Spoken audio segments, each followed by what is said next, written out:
So, mga ate at kuya, usapang lutang tayo ngayon at pang-aasar, ano po?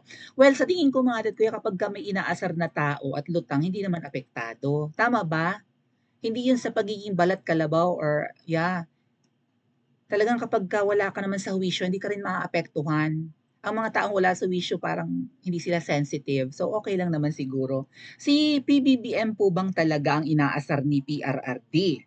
Kasi may mga recent post na naman mga ate at kuya at kakaiba talaga. Oo, sandali hanapin ko nga yun.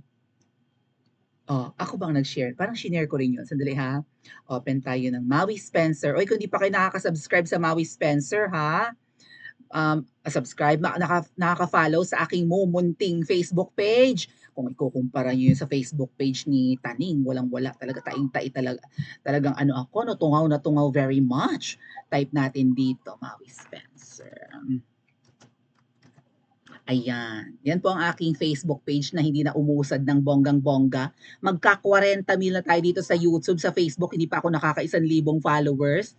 Meron na 1, 2. Eh, yung likers, tinan ko nga. Ang likers ko hindi mo na maka-1,000, 652. Alam niyo, throttled yan. Kaya hinaharang ng Facebook yung visibility nitong channel natin. Magtataka kayo kung bakit ang aking cover photo at ang aking profile ay si Popsicles pa rin, and terno pa kami ng suot, para pa kami naka royal blue, di ba? Para iwas gurgur, ganun talaga yun mga ate. Late-late na nga lang ng page, magugurgur pa, di ba? So, 652 pa lang ang likers niyan, 1 to yung followers. So, halos kalahati, doble ang followers sa likers. So, may post, yun, nakita kong post ko.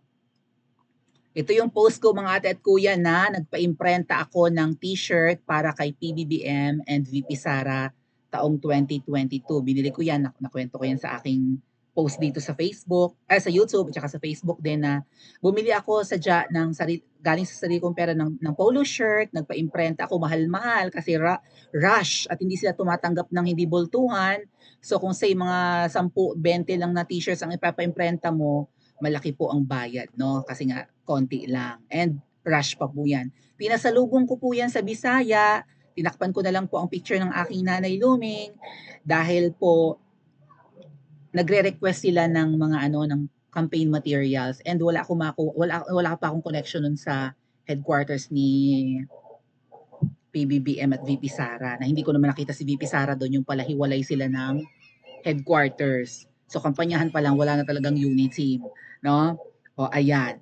Sariling pera ko ginastos ko, effort no makapag, 'di ba, makatulong sa kampanya kasi worried nga ako nga baka manalo si Lenlen eh. Si Lenlen ang lalaki ng ng mga tarpaulin, ng mga billboards sa Kabisayaan nung ako nagbakasyon. Sina VP Sara at PBBM hindi kita masyado doon. So ang sipag kasi talaga ng mga pinklawan, 'di ba? Kaya sabi ko, hindi, kailangan mangampanya ako, mag-effort ako on my own. Pa-imprenta ako, effort match. Tapos ngayon, in the end, sayang ang pagod, sayang ang suporta. Budol match. Anyway, dahil dyan, mukhang naalas ka talaga si PBBM. Ayan po ang picture. Hindi pa rin matigil ang polvoron. Ingay ng mga aso ng kapitbahay. Nagba-vlog din ang mga aso eh. Buisit si Trililing siguro eh. Dami nila ngayon oh. Sasya na kayo sa background noise. So, pulburo na naman. Ano na naman yan? Sinong may idea niyan? Baka si Kong Pulong ang may idea? Oo. Binigyan niya ng pulburo ng kanyang tatay. Pulburo na naman. May magagalit.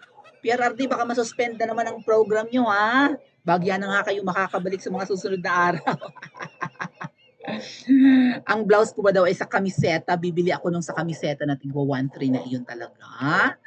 Anyway, speaking of kamiseta, kasi ito po yung mga ate at kuya, ito yung unang picture ni Tatay Digong, itong nasa left part, na kumakain ng pulveron after umingay yung pulveron issue. Sa tingin ko po ang pulveron mga ate at kuya ay tumutukoy sa, bawal ngayong gamitin yung word na yan ha, kaya pinapalitan nila ng pinipig crunch. Tumutukoy sa bebe powder na nakakalutang talaga ng tao. So yung, hindi, baka yung asin, yung mumurahing bebe powder. yung nabibili ng murang-mura ngayon. Bumaba ang presyo nun ngayon kasi kalat na yan ngayon, bahang-baha yan sa Pilipinas. Ang mahal ng bigas, ang mura ng asin. Well, mura naman talaga ang asin. Yung pulburon, parang ito yung tinutukoy nilang kokaina. Kasi mas mahal yung pulburon kumpara sa asin, di ba? So, sino ang gumagamit ng pulburon? Sino ang tinutukoy ni PRRD na nagkukokaina nung kampanyahan? Nung umingay yung pulburon, lalo na nung matatapos na yung taong 2023, di ba? December 2023, may nag-aalala nga po na lalabas yung video ng nagpupulburon. Di ba? O, pasalamat sila hindi lumabas. Pero sabi nila, sa tamang panahon lalabas yan. Huwag madaliin, huwag i-pressure kung sino man ang may hawak ng video ng pagpupulburon.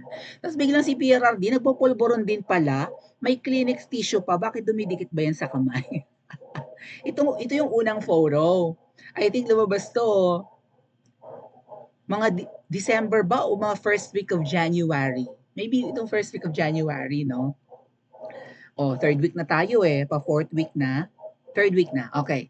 And then, ito na naman yung bagong post. Ayan nga, yung si Pulong, inabutan ng pulburon ang tatay. Kaya ang sabi dito ni Sassy, parihab na daw natin si Tatay Digong. Si Bibi Sara may video din na nagbigay ng pulburon sa bata. Ang sabi, ang sarap yan, nakaka-addict yan. Bibi Sara, nakaka-addict ang pulburon. O, sabi ni Miss Sass, Dear Digong, iparehab na daw si PRRD. Dear Digong, napapansin namin napapadalas ng pagkain mo. Hoy, mag-like kayo dyan, nawiwili na naman kayo. Napapadalas na ang pagkain mo ng pulburon, hindi ka naman ganyan dati, naa-addict ka na ato. Anak mo pa ata ang source mo ng, ay ganun ba? Si Pulong nga naman, si Pulong ang source ano kayang, what's on Pulong's mind kaya? No, bakit talagang pinupurga sa pulburon ng tatay nila? Ano? Pero gusto naming ma-verify, please take off your shirt, Pulong. Bakit? Tama nga siguro si Trillanes na may dragon tattoo si Pulong. Maghubad ka daw kung Pulong. Pero seryoso, Digong, ipapatokhan ka na ba namin dahil walang humpay na ang pagkain mo ng pulburon? Todo na masyado, Digong, mamigay ka naman. Sabi ni Sas. Beka naman, wag mong solohin yan. PRRD, pati Kim. Thank you so much po, Kuya Jun Miyagi. Pang pulburon ba yan, Kuya Jun Miyagi?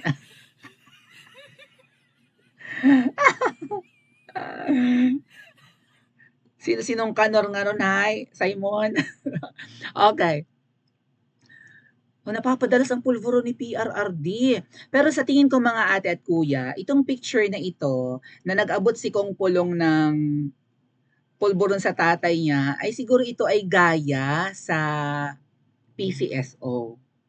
Tama ba? Kaya nga ang post ko dito, tinanggap na kunwari nagbabalita ang iyong Principesa, tinanggap na ni dating Pangulong Rodrigo Duterte ang kanyang napanalunang pulburon sa raffle draw ngayong Biyernes dito sa Goldilocks, Malacanang branch. Parang mali yung spelling ko ng Goldilocks. Hayaan nyo na para hindi ako makasuhan ng Goldilocks.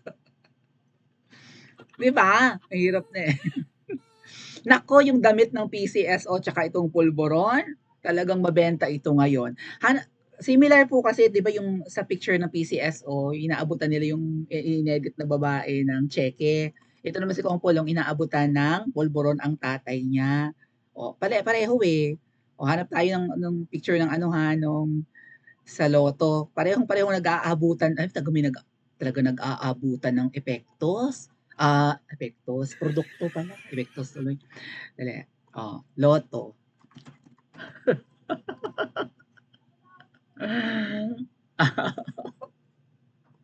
Pareho, ginagaya lang siguro ni Kong Pulong.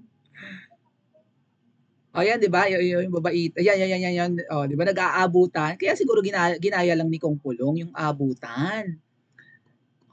Di ba? Nag-abot yung babaita from PCSO ng cheque sa babaitang inedit. Ganon din yung ginawa ni Kong Pulong. Nag-abot din ng pulburon. Galit na galit po yung mga netizens. Tigil-tigilan na raw yung mga pang-aasar na yan. Siguro mga nagagalit, mga pinklawan ba yung nagagalit? Ba't kayo nagagalit para kay ano? Sino bagang inaasar ni Tatay Digong? Wala namang pinapangalanan. Sino bagang mahilig sa pulburon? Sino ang nasa video ng pulburon? Wala namang tinutukoy. Hindi nagagalit. Hindi ba dapat nagdiriwang ang mga Pinklawan na may pang-aasar na nagaganap? Uy, nga pala update mga ate at kuya ha, um, ayan babalik na yung program ni PRRD. So salamat na lang, parang mabilis din naman ang mga araw. Tapos na yata yung suspension ng gikan sa masa para sa masa, 'no? O muling mapapakinggan, muling mapapanood, muling talamitan. Muling magtatapat sa lahat ng Pilipino ang kanyang pananaw, saloobin, panaginip, hinaing, pangarap at pagmamahal sa bansa. Linggo, RSVP tuloy, ilagay na sa inyong mga calendar, mga ate at kuya, Sunday, Domingo. Sa SMNI daw po, anong oras kaya ito? So, anong araw ngayon? Friday pa lang sa Pilipinas. So, 2 days to go and e-ere na ulit po ang programa ni PRRD na gikan sa masa para sa masa sa SMNI together with Pastor Apollo Quiboloy. Ang alam ko po may live ito sa YouTube, sa Facebook, kaya lang mukhang pinarusahan na rin ng Facebook ng SMNI, pero may mga ipapayata silang Facebook page na pwede nyong mahanap itong gikan sa masa, or dito rin po sa YouTube mapapanood natin ang live coverage nitong programa ni PRRD together with Pastor Apollo Quiboloy. Tapos na pala ang suspension. So halos isang buwan ba yon? Lintek na mga yawa, gid. Humanda kayo sa pagbabalik ni PRRD. Hindi lang pang-aasar ng pagpupulburon ang maririnig ninyo. Mabuti pa ang dating Pangulo, kita, visible. Pwedeng tanungin ang mga recent ganap. Ang nakaupo ngayon, ayun, bumati ng congratulations sa nanalong presidente ng Taiwan, di nagalit ang China. Kaisa-isa, pang Guinness Book of Records, kaisa-isang bumati sa presidenteng nanalo ng Taiwan. Ginigil ang China, akala mo'y kaya ng pusa ang ganting dragon eh. Ay mabuti pa si PR, ako talagang sari-sari ang ginagawa. No, deserve ba niyang asarin ni PRRD sa pagpapak ng delicacy ng Goldilocks? Paki-comment po sa comment section at mag-like and subscribe din po kayo.